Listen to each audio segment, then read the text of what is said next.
And it's onto an airship. This was actually the first level I designed in this game.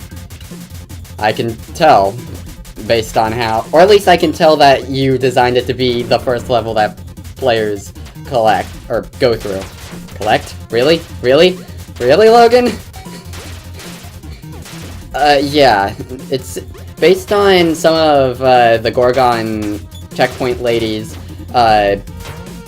dialogues, as well as, the overall difficulty of the level. Cough, cough. It seems like you designed this to be the level that people go through first.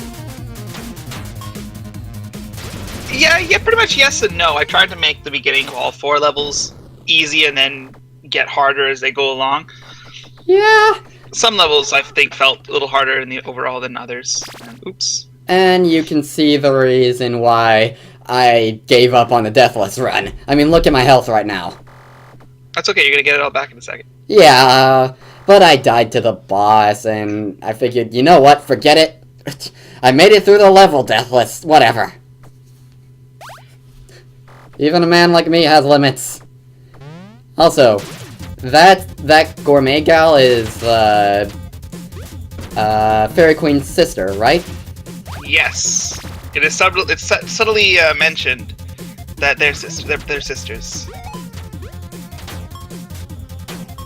Apparently she was originally supposed to be the Fairy Queen, but then she stepped down in favor of a more cooking-based job.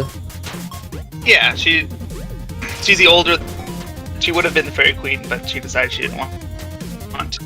It went to the clumsy, but yet lovable, little sister. Yeah. And at times it feels like in this level, parts of this level are designed to be done with the Harpy Wing, which is the ability you get from this level, so platforming can be a bit difficult at points. Well, the Gourmet Gal location was actually meant to have you're supposed to have the Harpy Wing to get to it, but if you're good with dashing, you could just dash back or just dash a few times to get in. But the easy way would be to have the Harpy Wing. Funny note about the Gourmet Gal, there was an outtake I had where I will go ahead and say that one of my complaints with this game is that I can't get the D-pad to work. And in a 2D game, that's a pretty big deal. But basically, what controller do you use? I tried to use the D-pad, so I ended up dashing off the ledge in the Gourmet Gal room. Yeah. What controller do you use? I use an Xbox 360 controller. Are you using X input or the direct input option when you use the controller? I was just using standard, like the X. You know what? Now I don't know. I didn't really fiddle around with the control. Oh. Oh, that's amazing. Yep. This was another reason why I decided to give up on the Deathless run, because I just had to show that off. That is pretty good footage. Yep. I believe what happened is you hit the ledge at such an angle you didn't go down, so you kind of just slid in there, so it didn't trigger her landing code. Yep, and also you can tell that I completely missed something because I completely forgot about it, and that will lead to me having to do another run through the stage, but we'll deal with that later. Yeah, I noticed you missed a couple of things there. What was I about to say before? Select direct input. That's actually not designed with Xbox controllers in mind. That's what X input is for. Newer controllers require, well, they don't require it, but the X input option is designed for this 360 controller. Well, then I'll have to try that, and if it works, then I retract my former complaint. Right. Yeah, it most likely will, because the complaint that I had, because my older games were only direct input, though I've since patched that out, Xbox controllers wouldn't work properly. But on the flip side, if it was only X input, then any controller aside from those select few wouldn't work properly either. Yep. The fun of having configurable controls, and I don't know. Well, it's not so bad. I'm a huge advocate of having custom controls in games. I can't stand games that don't give you the option of customs. Yeah. especially if it's a game like Smash Brothers, customizable controls are kinda mandatory. I think they're mandatory in any. Also, I've noticed something. Sometimes it seems like your hitbox to spikes might be a bit smaller, and so that's why it's easy to dash through things. Oh, you can actually, when you're dashing, you're invincible. You don't take damage from spikes until your dash is deactivated. So you can actually dash through spikes. Huh. That's a mechanic. I see. Also, this question is never answered, is it? No. I forget, does the Gorgon Lady actually have a journal, or... Yes, it's actually in the tower. Ah. So if you collected everything in the tower, you'll have it already. Alright. Yeah, I did collect everything, and so I guess... And also I have collected on a different save file all of the books. And also, windy platform, tiny platform over pit. Blah. Yeah, it's a cute accumulation of so far in this level. Thankfully, there's a wall for me to prop myself against as I try to punch this guy up. In the first version of this level, really early in development, the wind actually, instead of being a constant pushback, it would switch between weak wind and heavy wind. I am very glad you changed that. I don't even... That sounds... It's very difficult. That sounds like windy hell. Like, it was definitely doable, but it was level a lot more difficult, and it made Windy Way even more difficult. Yeah. Like when you get to the Cyclops' level, that level was nuts with that mechanic. That one. So, I have noticed that this character is similar to a character from an anime called Monster Musume that I've heard about, but I haven't watched. Was that inspiration? Oh yeah, they're both harpies. They're based on the same creature. I would say more, but I've never, like I said, I've never watched Monster Musume, so I can't really say much about it. When I was designing the Monster Girls, I took a lot of reference from different things. Like, sometimes I would take reference from how they actually looked in mythology. Other times I would look at other things like video games or anime. And then we get Chelshia, who is a girl with a one horn, a broken horn, a devil tail, and a golemon. Not to mention everything she gets from the bosses. She's a little bit of everything. Yeah. And so, Amelia is a boss who has a simple pattern to figure out, but it's a bit of a dangerous pattern to actually play around.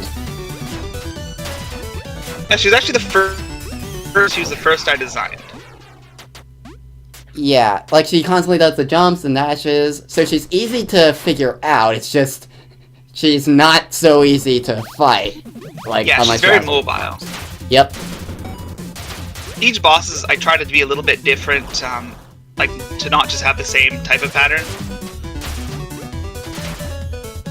Like, with Amelia, I focused on mobility. So she moves around a lot. Yeah, which makes sense for a Harpy and a Windmaster. She is one of my more favorite characters in this game. I don't get why, she's winning the poll I have going on right now. I don't get why, but I tend to like wind-related characters in games. Maybe that's one of the reasons why I like Sonic so much. Yeah, well, she's pretty cute. Yeah. And there she... Oh no, those goggles were a prescription! I did not mean to quote that word for word. I just...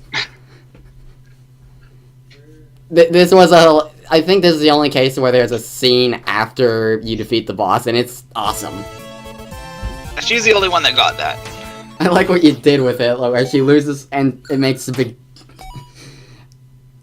And somehow I got an A rank. I actually have to get everything in the level, and if you do have a dive, maybe it depends on the level. Submerge in the Harpy level, you can probably die about maybe twice and be okay. And Harpy Wing, double jump, and kind of more than that as well.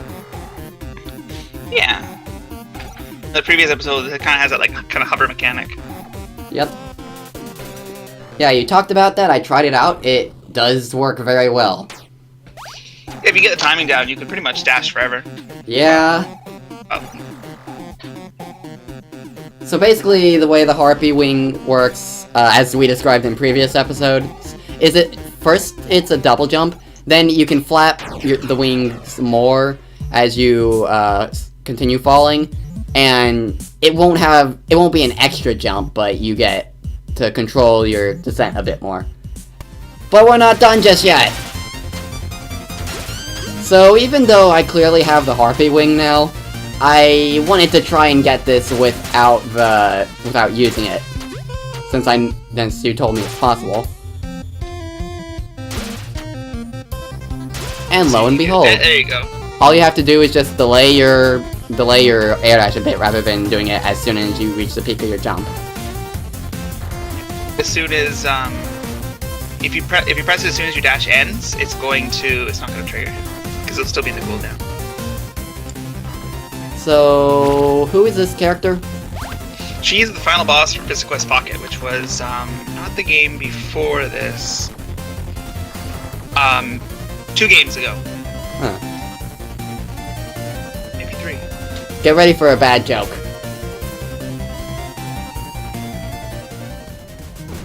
She told me to punch something and tell them that she made me do it, so I punched something and told it that she made me do it.